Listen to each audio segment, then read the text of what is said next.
I'm Cindy Lapidakis. I'm Vice President of Sales and Marketing at Royal Basket Trucks. Royal is a 40-year-old company this year.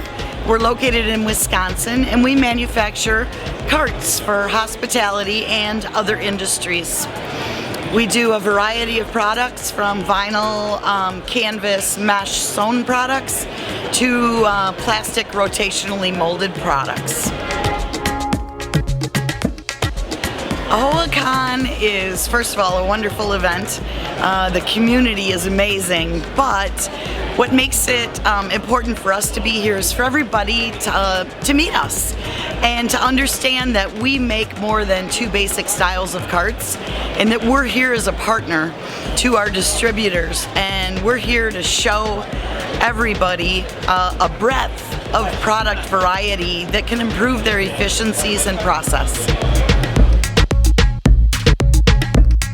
The hospitality business is a wonderful partner to us. We continue to be innovative and develop and change and create new products for purposes such as a better looking cart in guest hallways, carts that give you the same type of occupancy and space for linen and laundry, but don't take up as much space in a hallway. New products that are pretty when they're guest facing.